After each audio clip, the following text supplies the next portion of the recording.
प्रथमतः नमस्कार. मी लक्ष्मण हाके. आम्ही वडीगोद्रीला ओबीसी आरक्षणाच्या संदर्भात आम्ही उपोषण केलेलं होतं. हे उपोषण झाल्यानंतर त्या उपोषणामध्ये महाराष्ट्र शासनाच्या शिष्टमंडळानं आम्हाला काही आश्वासनं दिलेली होती आणि त्या आश्वासनांची पूर्तता या शासनानं आजपर्यंत केलेली नाही. हा एक आमचा पहिल्यांदा या प्रेसचा उद्देश आहे. आणि दुसरी गोष्ट अशी आहे, आत्ता जे महाराष्ट्रामध्ये जे वातावरण निर्माण झालेलं आहे, या वातावरणाच्या संदर्भात या महाराष्ट्रामधल्या ओबीसी VJNT SBCच्या मनामध्ये जी एक संभ्रमावस्था आहे, त्या संभ्रमावस्था डोळ्यासमोर ठेवून मी आज प्रेसला तुमच्यासमोर सामोरं जात आहे. आज या महाराष्ट्रामध्ये मराठा आंदोलक मनोज जरांगे पाटील यांनी या महाराष्ट्रामध्ये जी शांतता रॅली काढलेली आहे, या रॅलीला आमचा आक्षेप आहे. आक्षेप यासाठी आहे की या महाराष्ट्रामध्ये अशांतता कोणी निर्माण केली आणि मग अशांत झालेला महाराष्ट्र परत शांतता रॅली निघते. या रॅलीला आमचं ऑब्जेक्शन यासाठी आहे की जिथं जिथं शांतता रॅली, बघा शांतता या शब्दाचा अर्थ तुम्ही समजून घ्या. तमाम महाराष्ट्रामधल्या लोकांना मला सांगायचं आहे, शांतता रॅलीला शाळा कशा काही बंद ठेवल्या जातात. अनेक शहरांमध्ये शाळा बंद ठेवल्या गेल्या आहेत. सन्माननीय मुख्यमंत्री महोदय आणि महाराष्ट्राचे गृहमंत्री यांना माझी कळकळीची विनंती आहे की शांतता रॅलीला तुम्ही शाळा कुठल्या अधिकारामध्ये बंद ठेवल्यात, म्हणजे कायदा आणि सुव्यवस्था तुम्ही पाळू शकत नाही का, या प्रश्नाची उत्तरं आम्हाला मिळाली पाहिजे. दुसरी गोष्ट, आम्ही उपोषणाला बसलो होतो त्यावेळी महाराष्ट्र शासनाने आम्हाला सांगितलेलं होतं, बोगस कुणबी नोंदींच्या संदर्भात या महाराष्ट्रामध्ये ओबीसीनी लाखो हरकती घेतलेल्या होत्या. त्या हरकतींचं काय झालं, या प्रश्नाचं उत्तर आम्हाला महाराष्ट्र शासनाकडून मिळालेलं नाही. आता याच्याही पलीकडे जाऊन ओबीसींचं आरक्षण, SCBCचं आरक्षण, कुणब्यांच्या नोंदी आणि EWSचं आरक्षण, असे अनेक प्रश्न या महाराष्ट्रामध्ये आहेत. आणि ओबीसींच्या मनामध्ये या आरक्षणाला डोळ्यासमोर ठेवून प्रचंड असुरक्षिततेची भावना निर्माण झालेली आहे. आणि या प्रश्नाच्या अनुषंगानं महाराष्ट्र शासन पुढे येऊन या ओबीसींना अस्वस्थ करणार आहे का, असा प्रश्न आमचा मुख्यमंत्री महोदय आणि 2 उपमुख्यमंत्र्यांना आहे. तेव्हा काल परवाच जरांगे पाटील यांनी या महाराष्ट्रामध्ये जी शांतता रॅली काढली, त्या शांतता रॅलीमध्ये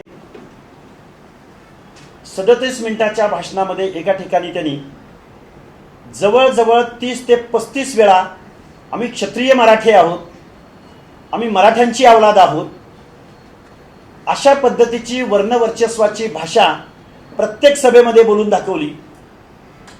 आणि मग या पुरोगामी महाराष्ट्रामध्ये रिझर्वेशन किंवा घटनात्मक तरतुदी या जाती अंताच्या लढाईकडे घेऊन जाणाऱ्या असताना वर्णवर्चस्वाची भाषा या महाराष्ट्रामध्ये, क्षत्रियत्वाची भाषा या महाराष्ट्रामध्ये जरांगे पाटील बोलत असताना ओबीसी, भटक्या आणि SBC बांधवांच्या मनामध्ये न्यूनगंडाची भावना या महाराष्ट्रामध्ये निर्माण झालेली आहे.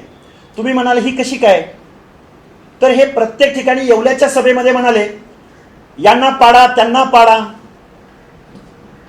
या महाराष्ट्रानं आजपर्यंत वैचारिक लढाई, अनेक लढाया बघितलेल्या आहेत.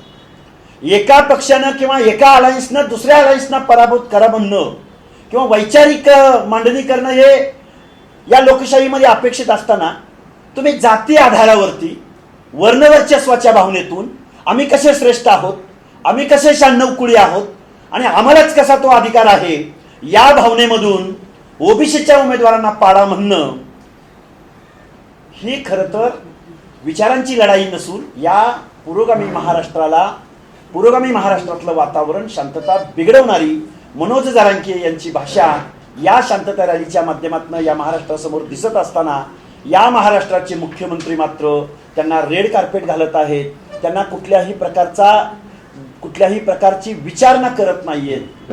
ओबीसींच्या मनामध्ये मात्र आम्ही ओबीसीमध्ये जन्माला आलो किंवा आम्ही भटक्या विमुक्त जाती जमातीमध्ये जन्माला आलो किंवा आम्हाला संविधानानं सिव्हिलायझेशनच्या प्रक्रियेमध्ये येण्यासाठी जे रिझर्वेशन दिलं गेलंय, म्हणजे या महाराष्ट्रामध्ये काही चूक झाली आहे का, आम्ही या प्रवर्गात जन्म घेऊन आम्हाला जे आरक्षण मिळालं आहे म्हणजे आम्ही काय अपराधी आहोत का, आम्ही गुन्हेगार आहोत का, आम्ही कमी जातीत जन्माला आलो आहोत का, अशा पद्धतीची न्यूनगंडाची भावना या महाराष्ट्रामधल्या 50 ते 60% लोकांच्या मनामध्ये निर्माण झालेली आहे.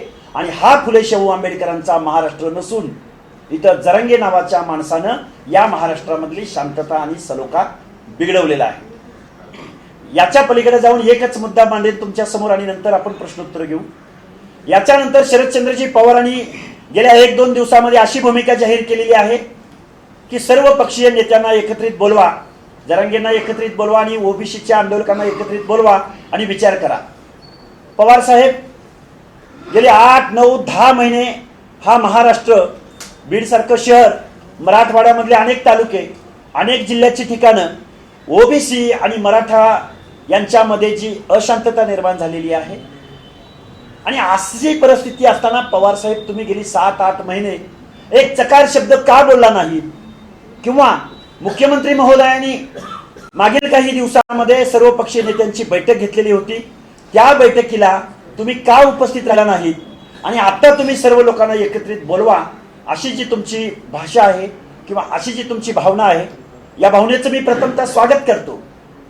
आणि अशा पद्धतीची जर कुठं बैठक होत असेल तर त्या बैठकीला आम्ही तिथं जाऊ, आम्ही संविधानाची भाषा बोलू, आम्ही ओबीसीच्या न्याय हक्क अधिकाराची भाषा बोलू, आम्ही रिझर्वेशनची भाषा बोलू, आम्ही महाराष्ट्रातलं सामाजिक मागास जाती कोणत्या, त्यांना का म्हटलं जातं मागासवर्गीय, या संदर्भात आम्ही as per law, as per कॉन्स्टिट्यूशनची भाषा बोलू.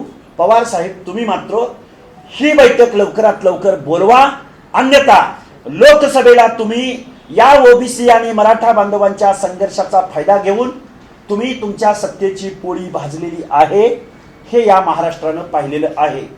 आता याच्या पलीकडे जाऊन माझं असं म्हणणं आहे की ही सगळी मंडळी ओबीसी आणि मराठा बांधवामध्ये हे आंदोलन सुरू ठेवून, हा संघर्ष चालू ठेवून विधानसभेच्या निवडणुका काढून घेतील.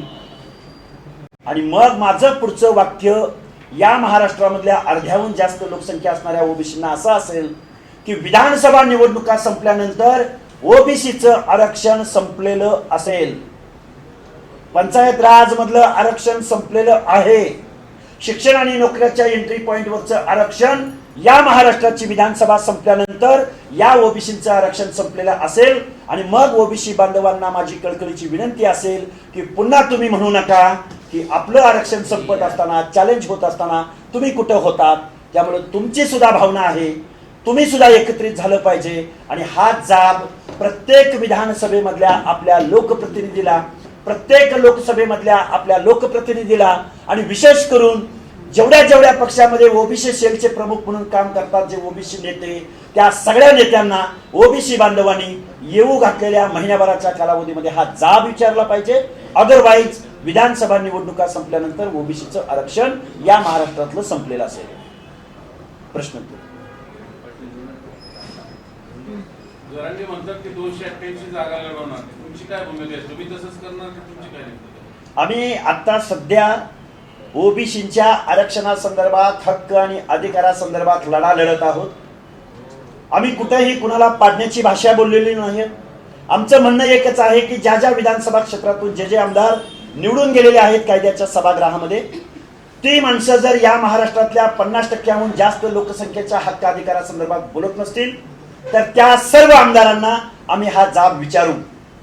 आता ओबीसी वेळा राहिलेला नाही. ओबीसीच्या तरुणांना आपल्या हक्क आणि अधिकारासंदर्भात कळत नाही, अशी जर कोणाची भावना असेल तर येऊ घातलेल्या विधानसभेच्या निवडणुकीमध्ये या महाराष्ट्रामधल्या सर्व लोकप्रतिनिधींना तुम्ही कायद्याच्या सभागृहामध्ये ओबीसीच्या बाजूने बोललात का? तुम्ही लेखी एखादं पत्र आमच्या आंदोलनाला दिलत का? लक्ष्मण हाके, नवनाथ वाघमारे वगैरे मंडळी किंवा मंगेश ससानी पुण्यामध्ये ओबीसीची आंदोलनं सुरू होती त्यावेळी लोकलच्या लोकप्रतिनिधींनी त्या आंदोलनाला सपोर्ट केला का? तिथं जाऊन भेट दिली का? या प्रश्नाचा जाब इथला ओबीसी येऊ घातलेल्या विधानसभेच्या निवडणुकीमध्ये निश्चित विचारेल. तुम्ही आता निर्गावून जास्त महाराष्ट्र फिरला तर मोठा उत्स्फूर्त प्रतिसाद मिळाला, गर्दी दिसली, मात्र ओबीसीच्या मनात काय आहे, काय प्रश्न आहेत, लोक काय सांगतात तुम्हाला? ओबीसीच्या मनामध्ये एकच भावना आहे की ओबीसीचं आरक्षण हे टिकलं पाहिजे. ओबीसीला पंचायत राज मध्ये आरक्षण आहे, ओबीसीला विधानसभेमध्ये अथवा लोकसभेमध्ये आरक्षण नाही. लोकल बॉडीजमध्ये म्हणजे पंचायत राज, कुठेतरी सरपंच, कुठेतरी नगरसेवक, कुठेतरी एखादा महापौर बनतोय. आणि हे सुद्धा जर संपलं असेल, गेल्या 3 वर्षापासून या पुरोगामी महाराष्ट्रामध्ये पंचायत राजच्या निवडणुका होत नाहीत. गेल्या 3 वर्षापासून पालकमंत्री प्रशासनामार्फत इथल्या नगर परिषदा, इथल्या पंचायत समित्या, इथल्या महानगरपालिका चालवत आहेत. ही लोकशाही आहे. प्रशासनामार्फत अनेक शहरामध्ये कारभार चालवला जातोय. ही लोकशाही आहे. हा पुरोगामी महाराष्ट्र आहे. आणि गेल्या 3 वर्षापासून ओबीसीच्या पंचायत राज आरक्षणाच्या संदर्भात सन्माननीय न्यायालयामध्ये, कोर्टामध्ये गेल्या 3 वर्षापासून हिअरिंग होत नाहीये.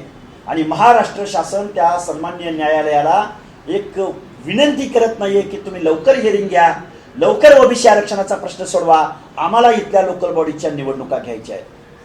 मला वाटतंय हा ओबीसीच्या हक्क आणि अधिकारांची पायबंदी या पुरोगामी महाराष्ट्रामध्ये होती. मराठा क्रांती ठोक मोर्चाकडनं प्रत्येक पक्षाच्या प्रमुखांना निवेदन देण्यात आले, त्यांच्याकडनं आश्वासन देण्यात आले मराठ्यांना आरक्षण देण्यासाठी ओबीसीतून. तसं ओबीसी समाजाकडनं कोणी या नेत्यांना जाब विचारणार आहात का? त्याच्या घरासमोर जाणार आहात? ओबीसी खरं तर शोषित आहे, वंचित आहे, अनऑर्गनाइज्ड आहे. ओबीसी लोकप्रतिनिधींच्या घरी आजही जायला घाबरतो. मी महाराष्ट्रातलं वास्तव सांगतोय.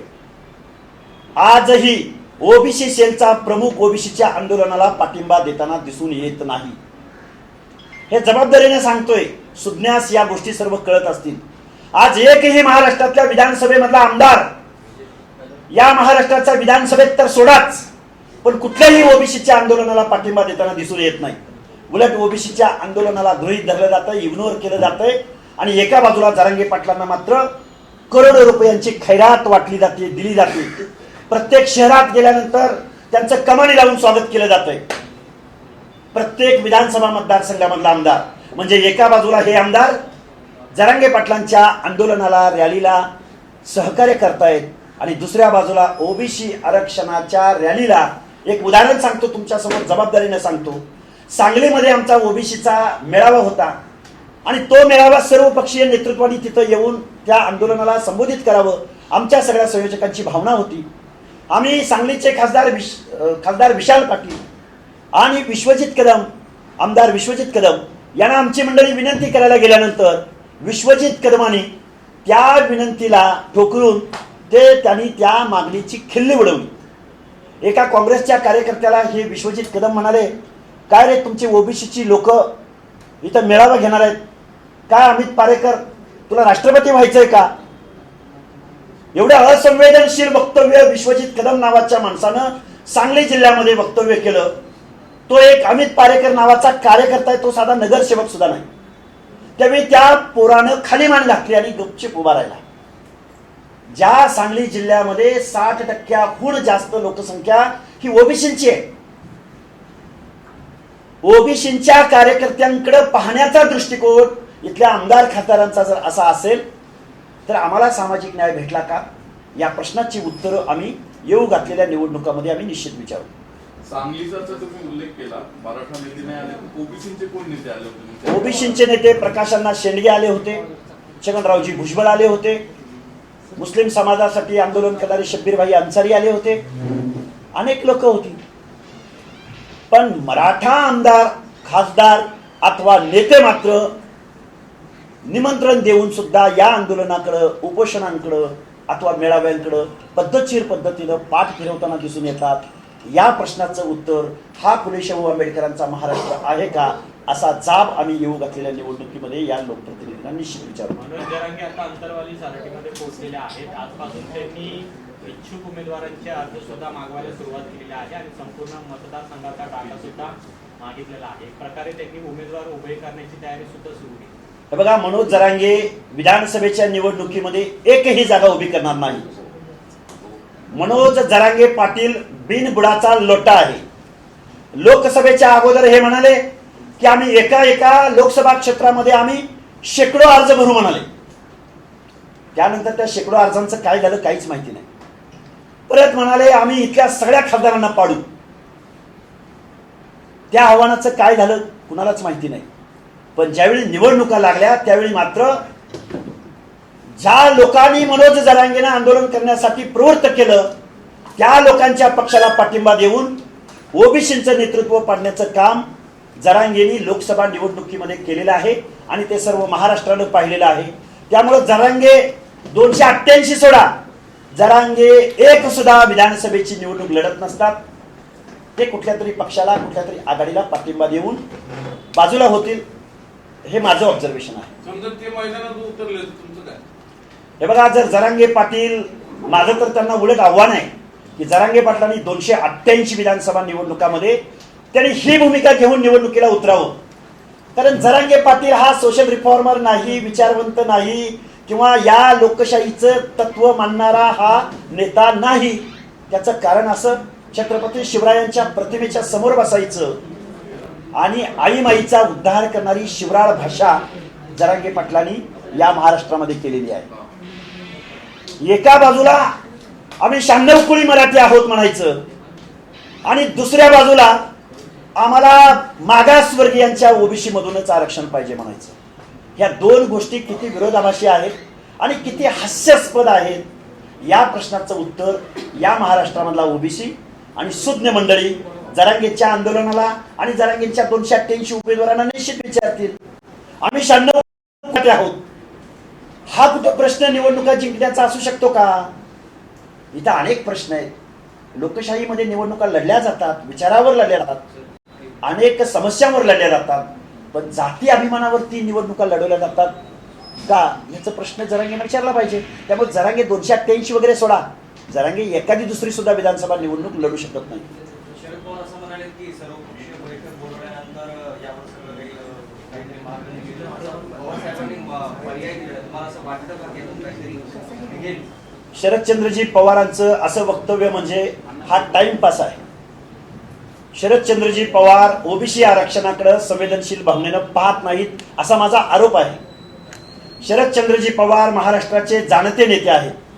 गेल्या 7-8 महिन्यापासून या महाराष्ट्रामध्ये जी परिस्थिती उद्भवली त्यावेळी शरदचंद्रजी पवार पद्धतशीर पद्धतीनं शांतपणे, निमूटपणे त्यांनी बिहाइंड कर्टन मनोज जरांगे पाटील नावाच्या माणसाला उद्युक्त करण्याचा प्रयत्न केलेला आहे. तर त्यांनी इथल्या भटक्या विमुक्तांची त्यांनी भाषा बोलली असती, त्यांनी ओबीसीच्या, सामाजिक मागासवर्गीयांच्या हक्क आणि अधिकाराविषयी बोलले असते. पण शरदचंद्रजी पवार मागच्या काही दिवसामध्ये मुख्यमंत्र्यांनी सर्वपक्षीय नेत्यांची बैठक बोलवली होती. शरदचंद्रजी पवार आणि त्यांचा अलायन्स त्या बैठकीला गेला नाही.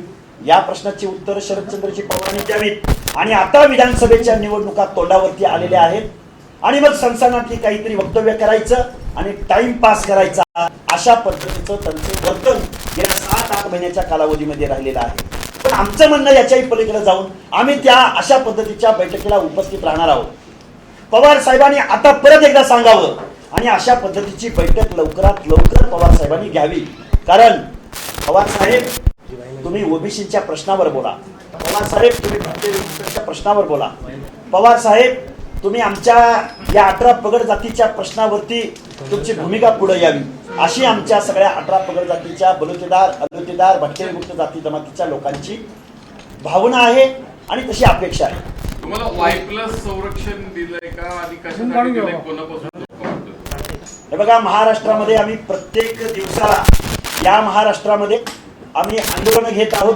सांगलीला आंदोलन झालं, उद्या आमचं मुंबईला कुणबी समाजोन्नती महासंघाचं आंदोलन आहे, 16 तारखेला नगरला आहे, 18 तारखेला भोकरला आहे नांदेड जिल्ह्यात. आणि आंदोलनामध्ये जो उत्स्फूर्त प्रतिसाद भेटतोय आणि ही सर्व परिस्थिती डोळ्यासमोर ठेवून शासनाने, तुमच्याकडूनच मी ऐकतोय, पण सुरक्षा व्यवस्था दिलेली आहे, गाड्या येत आहेत, डिपार्टमेंट माझ्या बरोबर आहे, याचा अर्थ अशी सुरक्षा व्यवस्था दिली आहे असं मान्य करा. पवार साहेब महाराष्ट्राचे जाणते नेते आहेत. पवार साहेब पक्षाच्या पलीकडे जाऊन, सत्ताधाऱ्यांच्या पलीकडे जाऊन पवार साहेबांनी जर अशा पद्धतीचं अपील केलं आणि जर या महाराष्ट्रामधल्या सगळ्या तमाम लोकांना समजावून सांगितलं तर निश्चित पॉझिटिव्ह परिणाम होऊ शकतो. बाकीच्या लोकांपेक्षा पवार साहेबांनी पुढे यावं, कारण ते प्रभावशील नेते आहेत महाराष्ट्रातले. या ओबीसींचा 18 पगड जातीचं अंतकरण पवार साहेबांनी समजून घ्यावं आणि आताची जी ही कोंडी निर्माण झालेली आहे, या कोंडीमधून महाराष्ट्रामध्ये शांतता निर्माण करण्याचं काम पवार साहेब करू शकतात, अशी आमची अपेक्षा आहे, असं आम्हाला वाटतं, असा आम्हाला विश्वास वाटतो. पण पवार साहेब करत नाहीत. नेते कोण कुठल्या पक्षात गेलेत याच्यापेक्षा या महाराष्ट्रामधल्या ओबीसीच्या हक्क आणि अधिकाराचं संरक्षण या महाराष्ट्रामध्ये फुले शाहू आंबेडकरांच्या महाराष्ट्रात व्हावं अशी आमची ओबीसीची भावना आहे. विधानसभेच्या आताच्या येणाऱ्या इलेक्शनमध्ये ओबीसीचे उमेदवार काही उभे केले जाणार आहेत? आम्ही ओबीसीचे उमेदवार आता आम्ही आरक्षणासंदर्भात बोलतो आहोत, पण आमच्या आरक्षणावर न बोलणाऱ्या माणसांना आम्ही पराभूत करण्याचा निश्चित प्रयत्न करू. थँक्यू.